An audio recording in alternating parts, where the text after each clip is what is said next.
one and all, to episode 319 of the Should I Play This Game podcast. It is the 12th of May, 2025. Hi, Graham. Hey, Steve. How are you? I'm being silly. How's that? ihurtallover.com. Oh, fuck. I'm sore.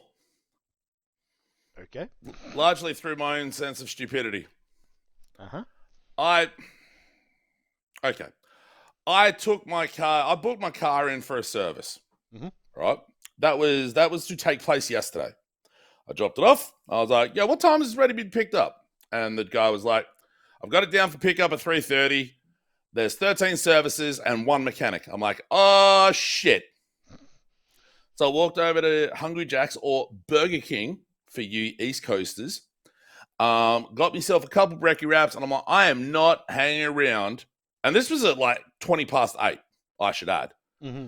I'm not hanging around for damn near 7.5 hours at a relatively small shopping center doing nothing. So I walked home. What, you didn't have your Switch with you or anything like that? I brought my Switch, but I didn't think A, that was going to last 7.5 hours, and B, I don't think my attention span would have lasted 7.5 hours anyway. Yeah, Because normally when I've had that, when I've the cars booked in, I've just gone to the nearby pub, sat, put some sports bets on, things like that. I'm like, not for 7.5 hours. Fuck that.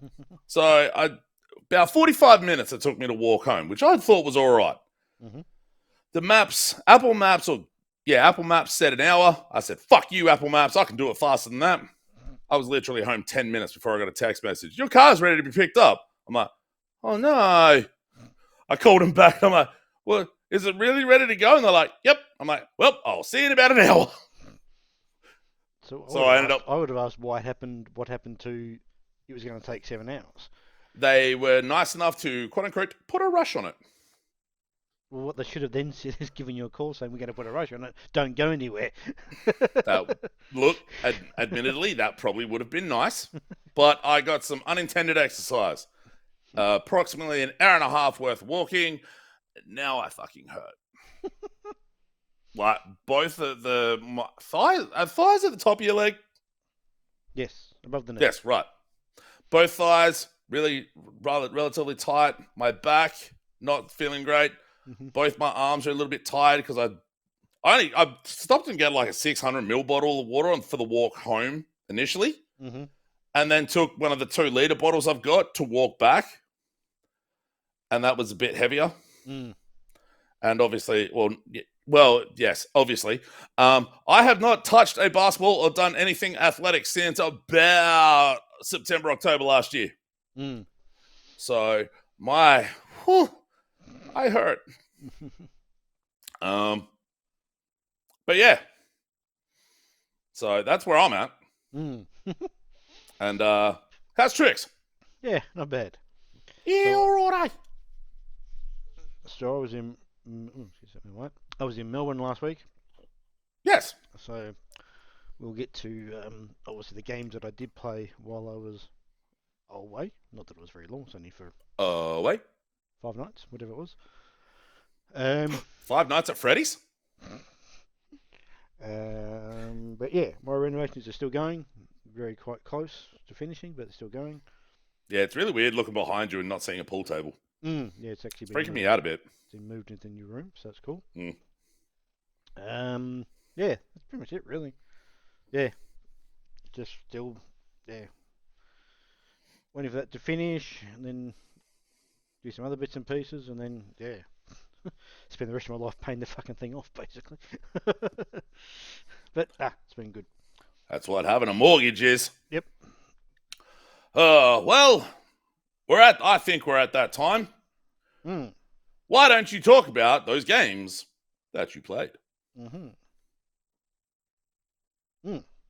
mean to tell me you spent 5 nights away and all you played was Satisfactory? God fucking damn it. No, it's the first game on the list. Get over it. Yeah, I know. So I've actually finished, quote unquote, Satisfactory. I actually recorded yesterday, or the day of the recording, yesterday, me finishing, quote unquote, finishing the game. So that would end up being episode 40 of Solid Factory, which will go up in a couple of days as of the posting of this. So one of the things I did do when I was over in the mainland, over in Melbourne, was to see what it was like playing the new experimental version of Satisfactory, which is 1.1, on the ROG Ally, but using the controller to do it. Well, Yes. The device itself, which is a built-in controller. That was something that you had mentioned that you were going to try and do. Going to try and do. And also, this just before we started recording, I jumped into the same experimental branch on my desktop PC to see how it went on just my PC to see what the performance is like. Because the performance on the ROG Ally was fucking impressive. Yeah? I was getting 60, 70 frames a second comfortably. Now, as to the settings, are obviously down a fair bit because it's not high machine or anything, but it was playable. It looked really nice, and the controller stuff seems pretty. For the 10 minutes I played of it to see what it was like, seemed pretty damn good. And then this morning, before we started recording, I jumped into the experimental on my PC here. Basically the same purpose, just play a bit more of it to see what it was like on a desktop PC. And they've done something to improve the performance because it's 160, 170 frames a second. That's all right. Which is pretty damn good. Damn good. I think there might be an upgrade of the engine in there as well. I think for 5.2 or 5.3 in 1.1. I think. What are they running? A UE? Yeah, Unreal. Yeah. I think there might be an engine upgrade in there as well as a part of in 1.1. I think. Well, given how much of a shambling shit show UE5 has kind of been on the performance front for the last 18 months? So it'd be nice for it to have a performance increase or a performance boost. Yeah, so I think that's what they've done, but I'm not really sure. I haven't looked into the 1.1 stuff from that perspective, because I'm just not playing it at all. So yeah, I'm gonna play with it a little bit just to get my head around how it plays with the controller. But my plan will now be that I will do a season 2 of Solar Factory at some point. There you go. When 1.1 gets to the full release branch. Yep. And the various mods that I use come back to life because they'll take a while to get refixed after the update. And then I'll probably play that season 2 using the controller. Just to see what it's from the very beginning. Because I've not played that game since the beginning, since 2019, whenever I started it. Yeah. And now they've actually quote unquote finished the story, I suspect the beginning part is probably quite different to what it is now. So that's really what I want to just see what it's like playing that through from beginning to end, under the new 1.1 story, whatever you want to call it. So yeah, that's the plan. When that'll be, no idea, because I don't know when 1.1 is going to come into the proper branch to be a stable release. There's no talk of it. There's no talk of them at the moment of when it's going to be. I was going to look it up, but I won't bother now. Because I listen to their channel, their social media stuff, or their various channels they've got. They're saying soon, basically. Fuck, that could mean like 2 weeks, or it could mean fucking 4 months. Yeah, exactly. And I'm not fussed either way, so it's all good for me. But yeah, my play of it so far with the controllers is really quite good. Like, I haven't done a lot of placing of like foundations and stuff like that, so it could get really fiddly when you're trying to be precise in your placement, but I think it's still, you're pointing the reticle in a particular direction, it'll snap to bits and pieces and it'll just be fine. So I don't think it's going to be a big issue really from that perspective, but really the big difference will be, or the big thing will be, is like there's multiple hot bars you can scroll through. There's items on that hotbar you've got to choose from, so how do you choose one from that? How do you do all that stuff? I've done the basics of moving around and going to the build gun and building something, which is all left bumper, right bumper, trigger sort of keys, which is fine. A is jump, X is attack. That looks very basic from that perspective. But probably D-padding on that hotbar in some ways. I assume it's going to be D-pads on the hotbar. But yeah, that's what Diablo does. Yeah. So I haven't really gone into it that far to see what those sort of things are going to be like. But the basics of really basic stuff being right trigger, left bumper, right bumper stuff is kind of makes sense and works. But yeah, I'm really intrigued what they do with the rest of it. But yeah, so it might disappear on this podcast for a couple of weeks, but it will be back. I can guarantee it. South of Midnight is the next game on my list. This is a Compulsion Games, and they did We Contrast. Happy Few. We Happy Few from a couple of years, but before that they did Contrast, which is a really neat light versus shadow puzzle game from God, That would have been a while ago. 2020, maybe even earlier than that. Now I can't remember how long ago that one was. But South of Midnight is a third-person action-adventure game, I guess. It's really fucking cool. I like it, a lot of it. I've played I sat down to play it last night, or late last afternoon, and 3 or 4 hours later I was still playing it. Okay. A game has to do an awful lot well for me to do that. Yeah. Because I don't play games like that, big stretches like that, for a lot. But this game's setting, its environment, the look, the music. I'm not a big fan of the combat, but so far it's relatively small combat. I was going to ask you that. I'm not worried about it too much. It is what it is, kind of thing. But everything else about this game I just think is really, really good. The main character on the cover art there of the screenshot is the game's set in New Orleans, effectively, or in that kind of area of America, as you can kind of imagine by the name, South of Midnight. Louisiana. In that sort of area. So it's got that sort of sensibility and culture to it. The main character is a name called Hazel, and she's really, really good. Voice acting, everything about, like, she's just really, really good character. I like her a lot. Do you know who voices her? I don't actually. I'd have to look it up to find out who does. You keep talking and I'll look it up. But this game has also got a lot of fantasy stuff, I guess is the generic term to put it. It's got like Was it Hazel you said? Hazel is her name, yeah. Adrian Ray. Oh, that's okay. Okay. What has she done? Atlanta, Chicago Fire, Vagrant Queen, the game. The first Atlanta and Chicago Fire will probably be the two things that anyone who knows her will know her from. Okay, cool. Yeah. No, she's the character's well written, and she's doing very good job with the voice acting. So there's a lot of fantasy stuff in it too. Like at one point I was just recently I was going through some swampy area, and I came around a corner, and there's basically this big giant talking catfish. Was that the promo material, like the promo stuff, like the trailers and shit, or was it a big alligator? I don't think that was. No, I don't think that one was. There might have been a big frog, might have been in there, or maybe let's say a big alligator. There's some big animal in the various pre-stuff, but I don't think it was this catfish. And this character's like the voice acting. This character is great as well. And the interaction between the two of them is just there are some really actually funny moments about the sort of the dialogue between the pair of them. And yeah, this catfish is being held in the giant hand of a tree that used to be a person. So there's got this sort of fantasy element and that sort of stuff to it. So it's really well told, the story.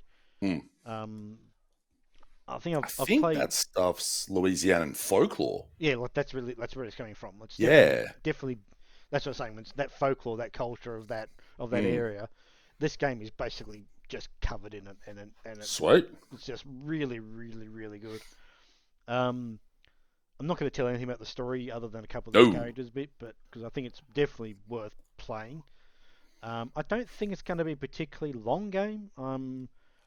From the in-game sort of collectibles bit of the menu, You collect storybooks, which are effectively the movies between chapters. Yep. There are 14 of those. So I don't know if that means there's Okay. one intro and an outro and 12 chapters, or whether there's, I don't know how they're going to do it. And so far I'm into the fifth one, so I've done 4 in 4 hours, so maybe 15 to 20 hour game for me.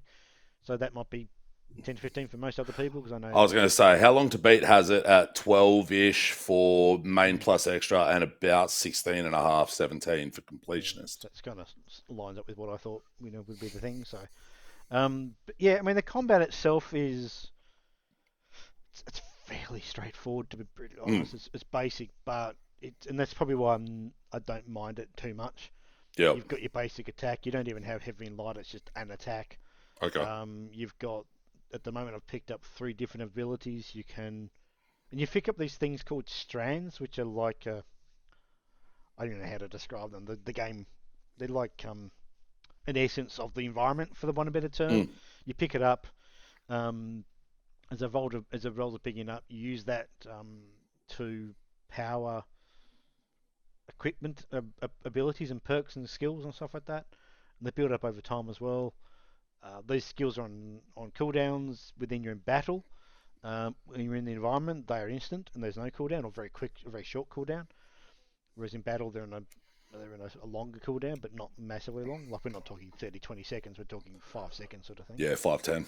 Yeah. So, and there's the 3 I've got so far, like a freeze kind of a shot, where once you've done it, the enemy freezes. You can go and attack them and do some decent damage. There's also like a almost like a Star Wars style pull and pull kind Yep. of an ability as well. And they're just basically used to bring enemies closer to you, wail on them, and then get out of the way. You've got to dodge. There's no shield or anything, so the only way to get out of it is just to dodge out.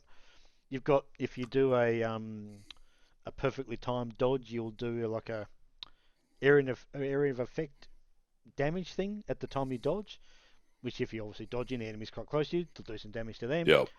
And then once you've killed an enemy, you walk up to it, and I'm playing with controller, so you're pressing the Y key, the Y button, sorry, to... The term it uses is unravel, and that basically pulls out the essence that I was talking, these strand stuff I was talking about, out of the creature. You then keep going and fighting the rest of them. Once you've done that, you then sort of take down not the final boss per se, but you take down the final item that's doing the causing this disruption in the environment, and then that basically clears that environment of the infection, for the want of a better term. And that basically cleans all the environment up of all the nasty stuff. There's like when I say that, there's like in fact, I wonder if there's anything in the cover up that shows it. The gunk in Louisiana. Basically, it's sort of that concept, but yeah. So this is How are you finding the frame rate? Like, because it's got that very Spider-Verse, very deliberately sort of 24 frames a second animation. In the gameplay itself, no problem at all. I'm not really noticing it. I don't think that same. I think it's just in cutscenes where they've done that. I think. Not really 100% sure of that. Don't quote me on that. But the videos, the cutscenes are great. I think they're awesome. So yeah, I'm not really. It's not sticking out as anything. It's not saying, oh, this is really. I think that's her on the back of the catfish. I think is that the one in there. Oh yeah, I remember that. Yeah, yes, I remember this. Yes, this was in the trailer. That was in the trailer. Yeah. Just trying to see if they've actually got. And I think that was in the trailer too. Yeah, this is all just. I think this is just all shit from the trailer. Yeah, pretty much. Yeah, so yeah, there's nothing. None of the screenshots are showing off. You can see in that left hand, there's all this spiky stuff over here. So that's basically throughout this area like these areas are sort of covered with it. And the combat arenas, that's listed what they are. They're combat arenas. Yeah. So you walk into them, and like there's almost an invisible force field that you can sort of walk through. Yep. Once you walk through them, the combat kicks in. You kill the 3 or 4 enemies in that area. The combat ends, and then you're back into doing the exploring stuff. And that combat might last 5 minutes at most. Yeah. I reckon at this point. So as I said, you're doing a lot of exploring stuff and getting the look into the environment and doing all that stuff. For a short 5-minute battle scene, for the want of a better term, do some more exploring, might kick in a cutscene, progress the story, and it's just the pacing of it is just for me. It's one of those, but a different framing, yeah, I mean, different aesthetic. like it's they've got climbing like you've got in a Uncharted game, up and down and cross and then down on the other side, that sort of stuff. They've got a wall run, so they've got that. It doesn't just stick to real world movement. I'm being awfully reductive when I say one of those. But no. Yeah, I'm just sort of explaining what other stuff's in it. So yeah, it's got a lot of things I like, but I think the thing that just drives me, the story is really good. The character of Hazel is fantastic. The world they've created is really, really stunning. I mean, looking at like when I look at that screenshot of this catfish. See, if you go back to that first one, that's a wallpaper. That's how it looks in game. Like that's not like this sort of stuff is just like that's one of the enemies sort of building sort of in what's I'm looking for. God, almost looks like a Big Daddy. Yeah, you can sort of see it's the scenery stuff is where you sort of walk through the environment and the cutscene, the combat stuff. The combat stuff kicks in. I bought the soundtrack this morning. I like the soundtrack a lot. It's got a lot of folk song sort of style stuff in it. It's just got a lot of things going for it. I really hope that the story keeps the pace up that it's doing, and doesn't sort of fall flat or anyway like that. But so far, I'm really, really digging the game. This is the first game of 2025 I've played, so it's basically game of the year for me so far, because I've only not played anything else. But it's got it's going to be best looking. Audio, like it's going to have a lot of things going for it when you get to those sort of categories at the end of in early 2026. Don't fucking say that. The word 2026 still doesn't sound right. Yeah.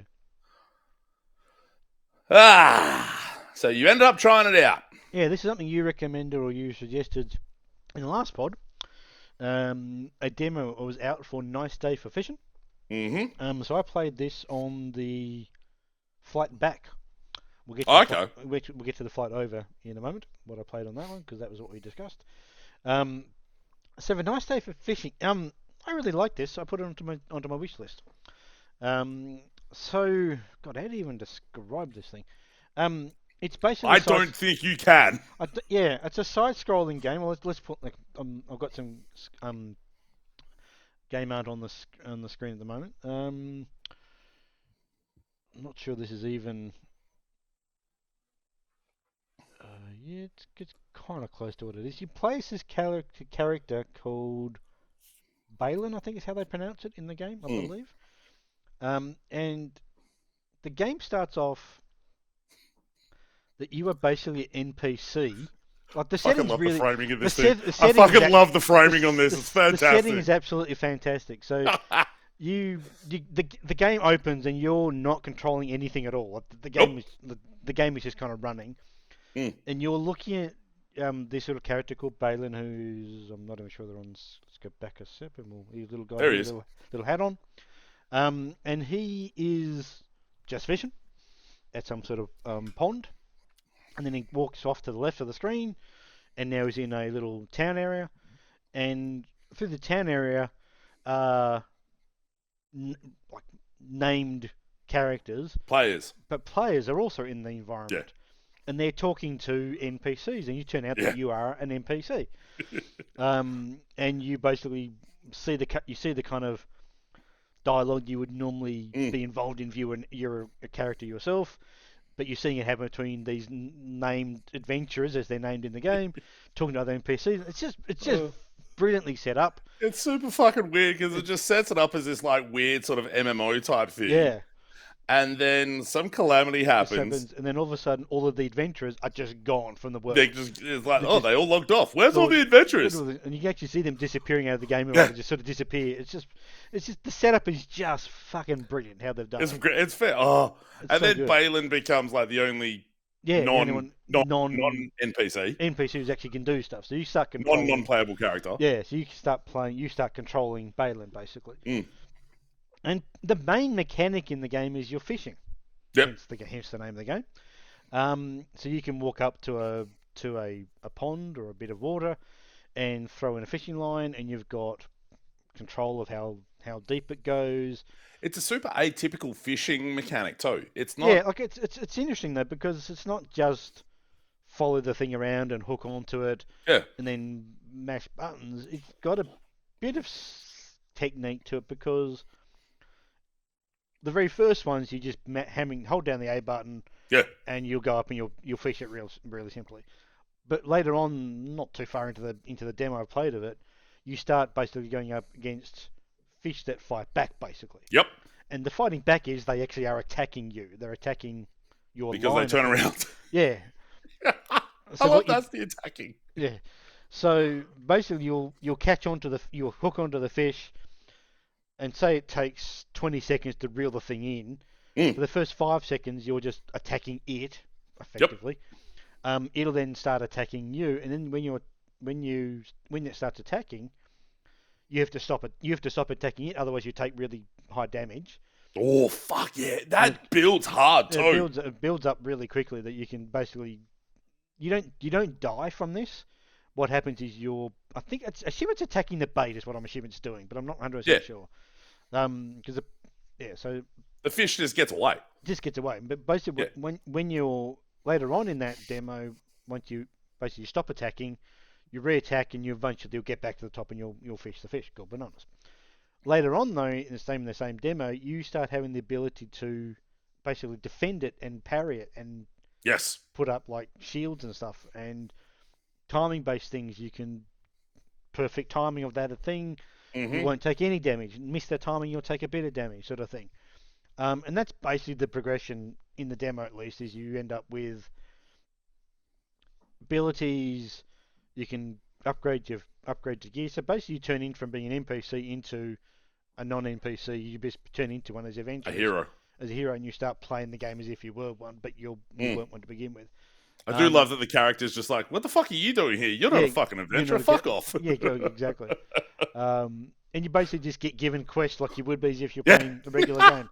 So the go over here, do this fishing, so you figure out how to do it. So it basically just turns into you're just playing the game as if you would starting the game like a regular, hero sort of thing. But that original setup is just really, really neat.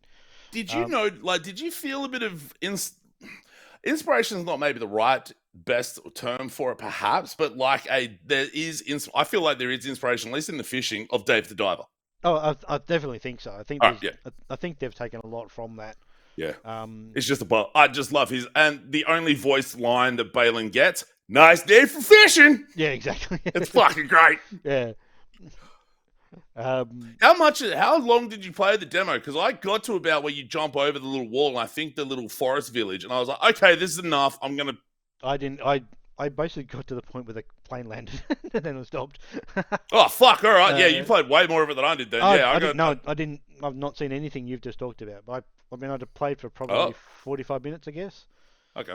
And then I think I've played enough. Yeah. The plane was about to land. I think it just started its descent. I thought I've played enough. I'm going to quickly dive into. I actually had a very quick play of South of Midnight on the Ally just to see what it was like. And then by the time it sort of landed, I thought, okay, that's fine. I'll put this away. But yeah, I'm now. Yeah, this is on my wish list. I think this game hasn't got a release date yet. It does. It's end of May. End of May, does it? 29th, I think. Okay, cool. Or at least that's the release date it's got there. Yep. So yeah, like it's just the premise is fantastic. The mechanic of fishing is actually pretty neat as well. My question is length.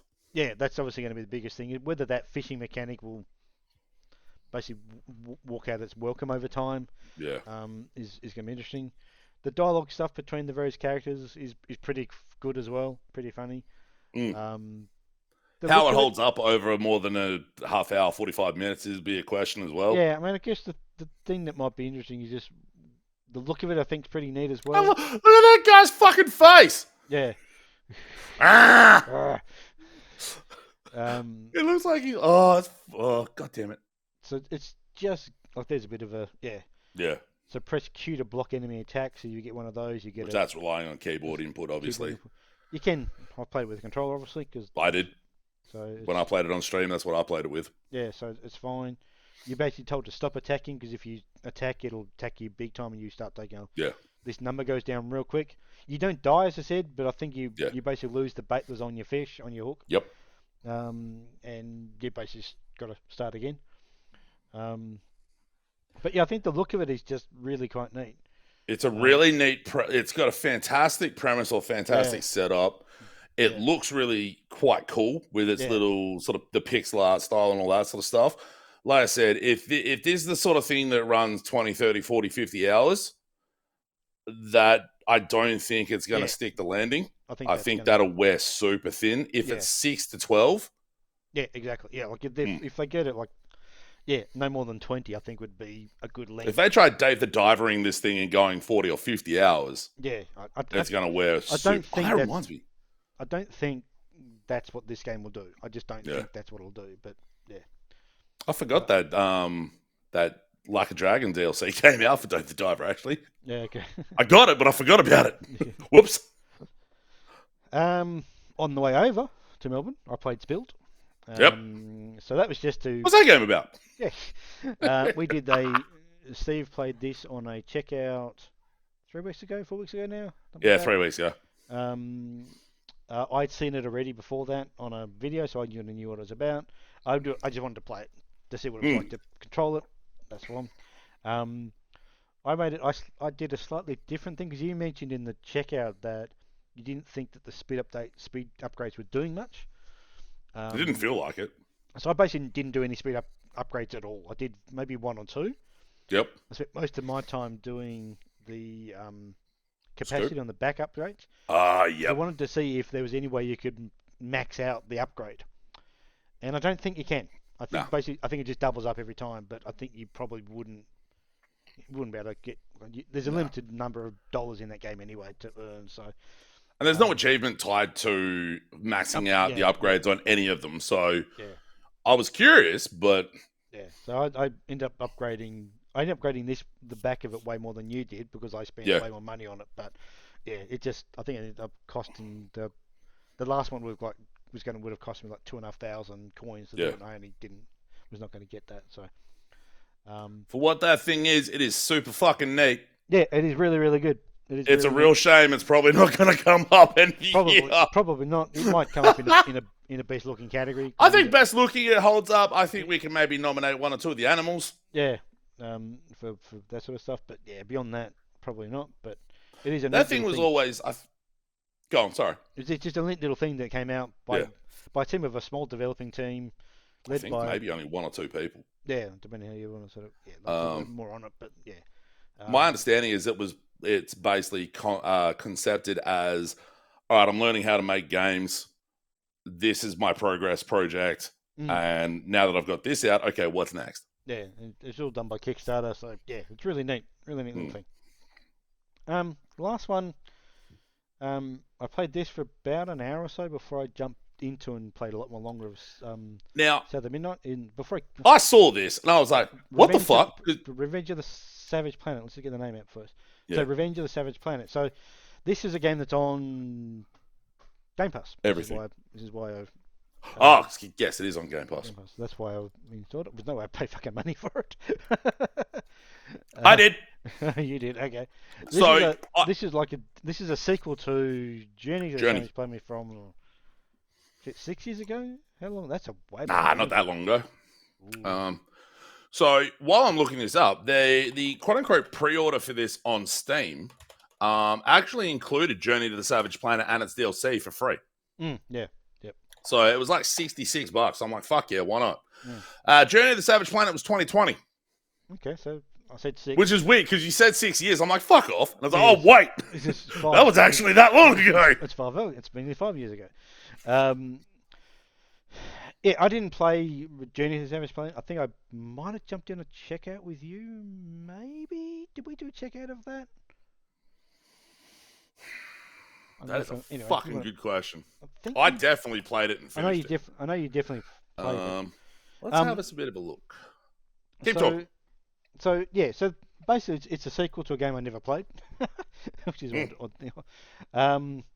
But yeah, with it being on Game Pass, I'll have a look at this. I had been listening to um, um, the Next Standard podcast. They were talking about it, and they were relatively up on it, I guess, to some degree.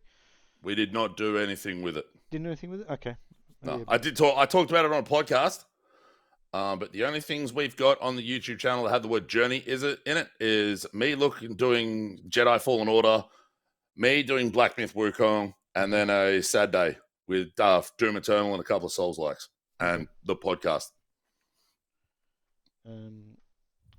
Yeah, so I just basically got it to have a look to see what it was about, realistically. So it is a different game than the first. But the first is much more of a first-person shooter. Yes, this is a third-person game. Yep. You crash on a planet, or you think breaks up. I can't remember much of the intro, to be honest. And basically, you've got this. I don't know if you're in the cover art. Is the little guy in the cover art? Where is he?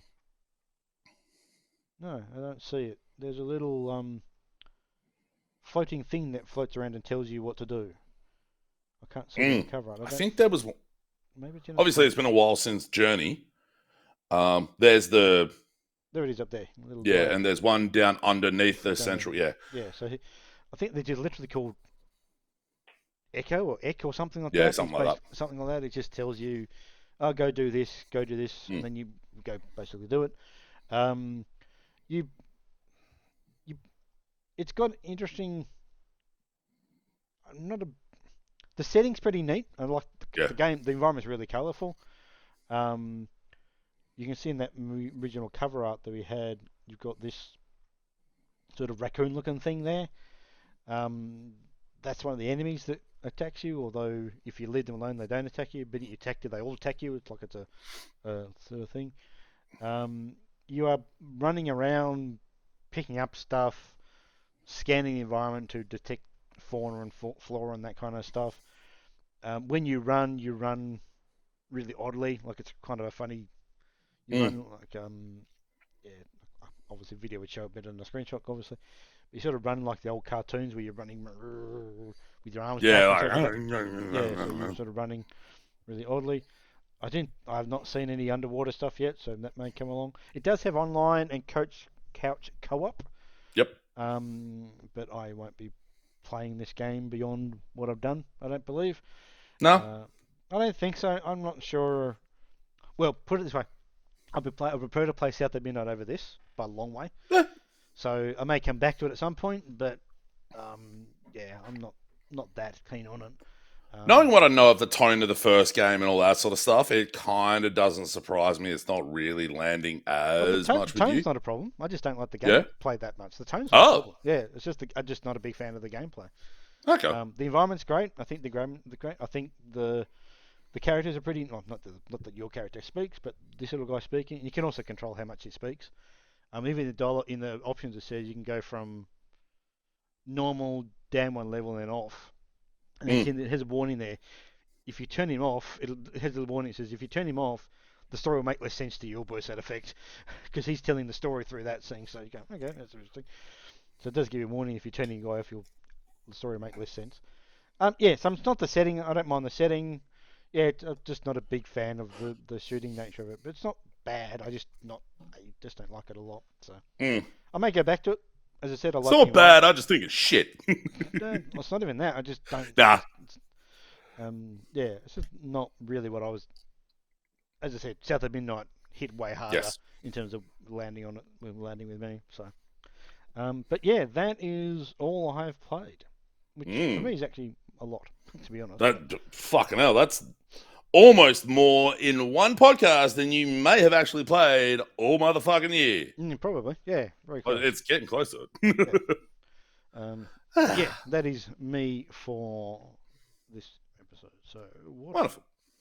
So you played one more than me. Let's have a look. I have. I did not include the other three games I played. I was going to say played. played on the Saturday show because there were a few games that had come out that I looked at as well. They were okay. If people want to know about that, that's up on YouTube.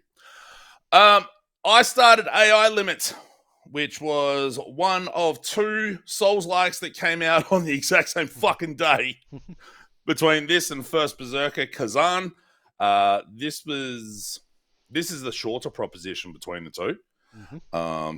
Did not review as positively as Kazan did, but you can, if for those seeing on the video, the key art shows a lot more of an anime nature to it than perhaps other Souls-like experiences would be, but it is a very good, very solid meat and potatoes Souls-like. Does it do anything new? Not really. But it is a good, solid one of those, and I'm enjoying it. That's the main thing. Because most of the last couple of Souls-like the Metroidvania Souls-like, you've kind of, they haven't really landed with you. It's probably the way to put it. Rather than saying you haven't disliked them, just haven't really landed as hardly as you'd like them to have. Some of them have been like this is less. This isn't a 2D sort of search action Metroidvania. This is straight up. This is straight up a 3D Souls-like. Okay. So there hasn't really been a full-on proper Souls-like that's grabbed me probably since Lies of P. I think that came out after Elden Ring. One of the 2. But yeah, I've got First Berserker Kazan up next, and then it'll be South of Midnight will be the next one I tackle. But Kazan's meant to be about 50 fucking hours long as well, so it's like shit. But yeah, it's you're in a world where everything is mud. And apparently there's religious lunatics or some sort of cult-like thing where you meet a guy who I found out has a weapon that is basically just a coffin on a chain, and he has some beef with the religious lunatics, and you can call him, and then he just fucks them up. And then there's Necros. I think they call them Necros. And you get varying different designs, obviously, in the same similar like Souls-like formula. Not as hard, but I have run into a couple of parts where it's been, you motherfucker. But it's just like, it is a very good, solid meat and potatoes one of these, like I already said. I think like this, I've already, again, didn't review as well as Kazan. I played the demo of that. I'll get to that. I don't know, at some point. But I don't think it's as bad as the reviews maybe suggested. But I also wouldn't, if I'm scoring this thing, would I give it more than like a 7.5 out of 10? Perhaps. But I don't know. Scoring games is hard, as it turns out. But yeah, I'm digging it, so I'm going to keep playing it. I don't know. Whatever. Hey, speaking of games I'm digging that I'm playing, Assassin's Creed Shadows. Welcome. I said it last time. Welcome to the game that's going to come up for the next fucking 6 months. I have about 32-ish hours in it. By about the 26, 27 hour mark, I finally got Yasuke. You do a story mission that brings him up. And boy, howdy, the people that said in reviews, videos, all that sort of stuff, that he is just a tank that just fucks shit up. Yep. He sure is. Very, very different gameplay-wise from Naue. Naue is very much the light-footed, nimble, more typical assassin, hidden blade, that sort of stuff. Yasuke doesn't have the eagle vision, which fucking bugs me. Oh, okay, he doesn't. Okay. No. Like, you can hold, because like when you're in the eagle vision, you can see the placement of enemies, but you can also see the placement of resources. Oh, okay. Yep. And when you hold the left trigger, and it'll just mark them on the map within obviously a certain within a radius, boundary. Yep. Yeah. Yasuke doesn't give a fuck where people are. Because he doesn't need to hide. He can just run through them. Yeah, okay. So it's not So with her being much more of a sort of that ninja style, and he's more of a shinobi, her concern would be, where are people, Mm. being able to identify them, where he's just like, I'll give you an instance. Naoe would need to climb a tower, descend it to open a door. Yasuke just runs through the fucking door. Mm. Mm. So he can climb, but fuck me, is he clumsy and very slow to do so. I am largely sticking with Naoe at this point, except for the side activities that are specifically denoted for Yasuke, and the story missions, which will be denoted for him as well. Also, yeah. I'm really enjoying playing as her. The getting back to that hidden blade stickfuls. She's the true assassin's. That is her. Yeah. Yep. So it's, I don't know what it is though, because it took a patch at some point and now it's running not so great. Oh, okay. I had I had an attempted interaction where I ran up, stuck a dude, and then about 8 different people were like, what the fuck, and started attacking me. And it started chugging pretty hard there. And I'm like, hang on, this hasn't been doing that. What's going on? I'm gonna keep chipping away at it. It's very, very good. It is a very, very good one of those. And fuck me, it's going to take a while because I'm a dickhead and I have to do every question mark on the map and everything that comes up. But it is in very well. It plays very, very well. It looks fantastic. I like most of the writing so far. I haven't had moments. The only moments that have shat me, I already talked about, the navigation in the open world, trying to run up and try and make your way up a hill, and it being too steep and you sliding down. It's like, fuck you! Particularly when you can't see it because you're in the middle of a bunch of trees, because rather than taking paths like a normal person, I just go, oh, this is a straight line. Yeah. Because that's what I do. I have talked about this at some point. This came out last year. It's Peglin. I played this last year and I did not think it was very good. I don't know why. Because I played it much like this is the Steve apology hour again. Not an hour though. Much like Bo Path of the Teal Lotus last time, I was playing, what the fuck was I playing? I was playing something, or I just was like, oh, I haven't played this for a while. So I reinstalled it and played it on my laptop. I'm like, this is great. What the fuck is wrong with me? It's a Peggle roguelike. No, okay. And you get different buffs or different items as you go through. You get different balls that have different effects on the playfield or different attacks on the little enemies that are on top of the screen. I think, I don't know what it was. It might have been something in the animation something strikes me about the animation of it really being quite staticky and janky. I can't remember. But I've played a fair bit of this in the last couple of weeks. And I tend not to play a lot of things that haven't come out in the year the year in which I'm playing them? That makes sense, right? Yeah, cool. Yeah, Peglin. Pretty neat. It's on Steam. And it's fucking heaps of other places too. It's cool. I have actually played significantly less Call of Duty Black Ops 6 in the last couple of weeks. One, it's getting close to the end of the season, so I haven't played as much because I've got most of the season pass already done. And the other part of it is that holy fucking fuck, can you please stop with the weed shit? Jay and Silent Bob were great. They then put out another pack, the exact same price as the Jay and Silent Bob pack, mind you, that were Blunt Man and Chronic, which those who have watched Kevin Smith movies will know they're the superhero characters that Jay and Silent Bob portray in a movie based on a comic book based on Jay and Silent Bob in canon, in universe. And then there was a event that had Seth Rogen on it, and it's like him saying a lot of weed shit, and I'm like, you are fucking annoying the shit out of me, shut the fuck up. And there is another event that is weed focused. And I was like, oh, how much weed can you actually be like? Grow up and do coke like an adult. So yeah, I haven't played it as much. I haven't really. Just hearing Seth Rogen's voice is like nails on a chalkboard in this thing. Like from him just going operator using score streak or lethal incoming, and then he just says a bunch of dumb weed shit. I'm like, shut the fuck up, Seth Rogen. At least Jay has really funny lines. And like, yes, occasionally Jay will say, "Can we go smoke a bowl after we're done?"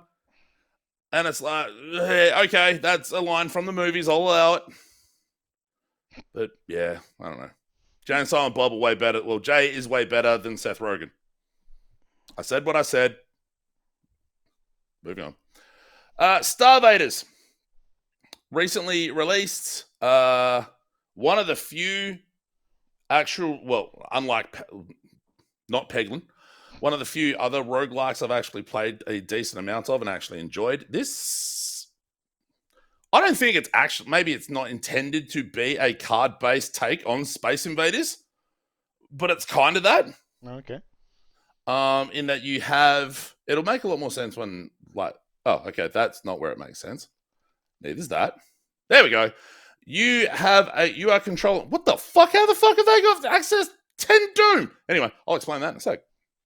You have a grid where there are enemies that you need to destroy. If they get into these bottom 3 rows, then you build Doom. You don't actually take damage. If you get hit by an attack, you just get a junk card in your queue down the bottom. Mm-hmm. If you max out the Doom, run ends. Mm-hmm. The way it's maxed out is if one of these enemies comes down and hangs in there for a turn, you develop Doom. Okay, yep. And then once it's done its Doom damage, it just blips out. Okay, yep. So it's not too bad. You get your heat meter over the side here. It's your energy. It's the typical Slay the Spire sort of card-based roguelike thing. And you're just trying to destroy all these alien invaders and then finish the level and go, yay, next one. I don't know how they've got a max of 10 Doom, though, because I've only seen 5, but I don't know, who can say? It is, Min's pretty great. She just sits there, anything you like, and then you can either leave a tip jar and you just buy, and then she's like, good luck. She's very nice, quiet, and pleasant. It's fucking great. I've gotten to the Kraken twice, which is the final boss. I've beaten it once. Mm-hmm. But it's not particularly easy, but it's also not massively difficult. It's really neat for like hour sessions. Mm-hmm. And it has a neat look. It's pretty, whoa. Oh, I broke it hard. It's pretty, like, what? Oh, can we take me off for a sec? As it turns out, I left this sitting here too long. Oh, fuck. Yeah, it's been out for a bit, but it's one of the few roguelike type of things, particularly card-based roguelikes, that I've actually enjoyed. Because most of them have been kicking for so long and they're so derivative of each other. It's just like, I'm back now. I'm just like, yeah, no, I'm done with this. Fuck this. Like, to the point where 9 out of 10 quote-unquote action roguelites or roguelikes that come up on Steam, I just ignore them now. Okay. Because I'm fucking so over it. But anyway. And last but not least, Doom Eternal. Mm-hmm. I had to destroy a super gore nest on Saturday, on the Saturday show. Fuck, this game's good, but I can also see the main criticism that most people had, and it's super full on, and the weak point stuff that they employed for Doom for this, it can verge on being a bit too much at certain times. But yeah, it's it's really fast paced. It's really intense, but you get into that fugue state of right, bang, bang, bang, bang, bang, get fucked. Only you might need to do the same encounter 10, 20 times to achieve that. But yeah, it's super, super fun. I will keep plodding away on it. And Doom the Dark Ages comes out this coming week. Mm-hmm. And I will not be ready for that, but that's fine because I've still got like April's games to play. But Doom Eternal is very good. Maybe I should have played it when it came out. That would have made things a little bit easier, but whatever. I don't know. That's about it. Okay.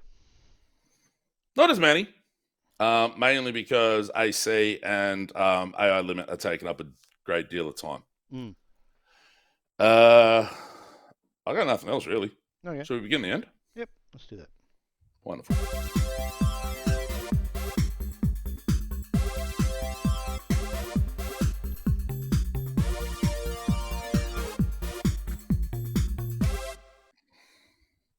Okay. We are beginning the end. Graham, you got a solo factory going up this week. Mm-hmm. And the last one of season. That is the season 1 finale. Oh. Friday Night Fun and the Saturday version of Friday Night Fun, twitch.tv/enemy starship is where you'll find those on Fridays and Saturdays. If you give us a follow over there, you'll get a notification when I go live, like most people probably got when I accidentally started streaming the podcast stuff to Twitch instead of to Graham.